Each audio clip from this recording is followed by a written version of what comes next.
What's up, guys? Today we're going to be doing a preview and my prediction video for the Rivalry week, as everybody calls it. And got a bunch of good slate of games within the conference this week. Georgia plays Georgia Tech. I'm going to take Georgia. I don't think this game is going to be any closer than what people are thinking. I think it's going to be a blowout. Georgia gets the win by at least 21 points. Florida State and Florida play in the Cartoon Network game of the week. These are two bad teams. Florida State wins, they go bowling. Florida wins, they get to knock Florida State out of bowl eligibility. Florida's offense and Florida State's offense have both looked putrid this year. Florida has the better defense, in my opinion, so I'm going to take Florida on that one. You'll never see me say that again, maybe. I don't know, possibly.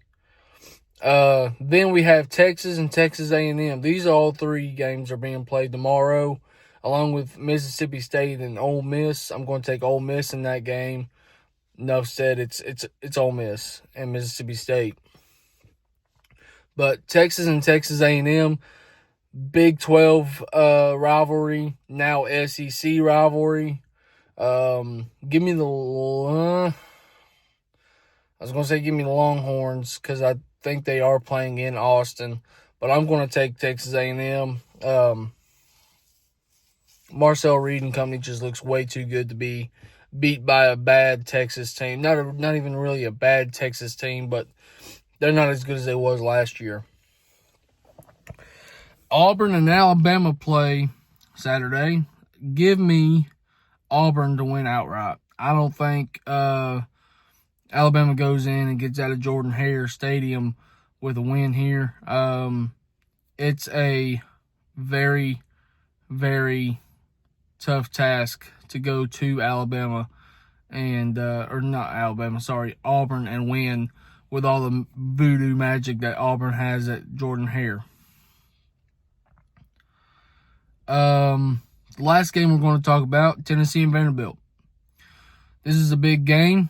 Always is a big game. There's always something on the line in this game between Tennessee and Vanderbilt. 1951, Tennessee was the outright undisputed champs. Unanimous national championship, because they didn't play a national championship back then.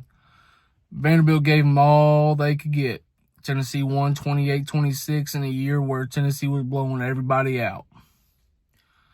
Then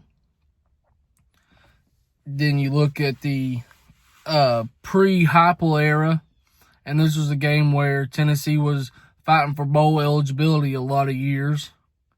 And Vanderbilt would either play spoiler or try to play spoiler.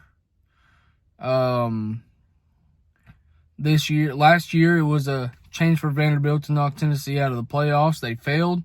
Diego Pavia failed. And then this year, Tennessee gets to play spoiler for Vanderbilt to have a chance at the playoffs. We're going to look at the defenses primarily in this video. Joey Aguilar and Diego Pavia have similar numbers. Very similar numbers in a lot of quarterback categories. And I think the way Tennessee's going to win this game, you got to stop Diego Pavia a few times, and you got to get your run game going. Vanderbilt has struggled to contain the run against teams that can run very well.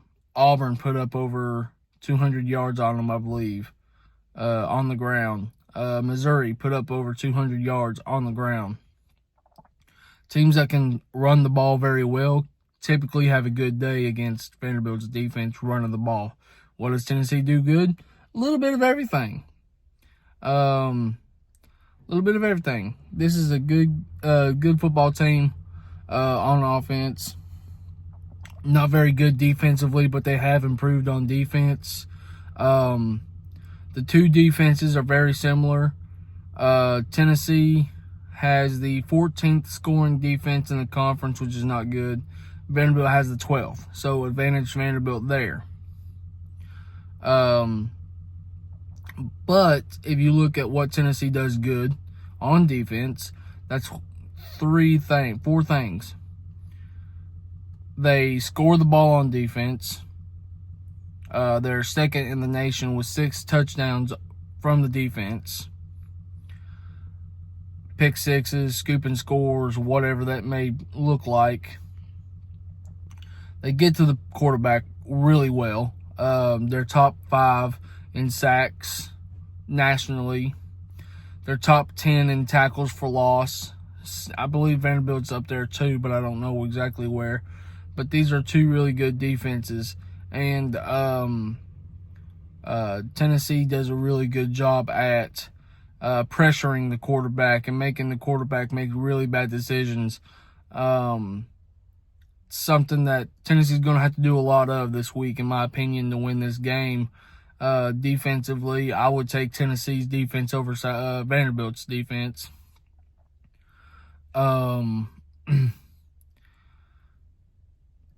There's a few players that's going to have to come in handy on Tennessee's side.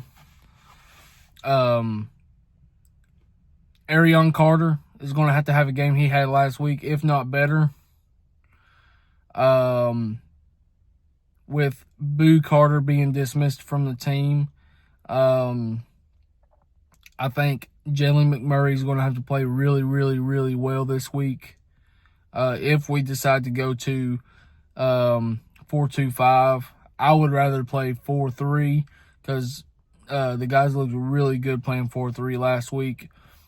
So I would rather play 4-3. But I'm okay. I'll support Tim Banks and this staff or whatever they roll out with. Another guy is Ty Redmond.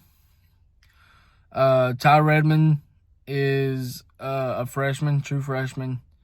And he's going to have to ball out this week. He's going to have to limit the catches. He's going to have to play lockdown corner a lot this week. Another guy that I want to see out there is Jaden Perlotti, true freshman linebacker, but he can move like a dang cornerback. He is quick. He's explosive. Jaden Perlotti, if he gets in this game, he's going to have to step up and meet someone in the hole. If it's a run play, if it's a pass play, he needs to recognize it when the ball snapped, look at Pavia's eyes and see where he's going with that ball. So I'm going to take Tennessee in this one.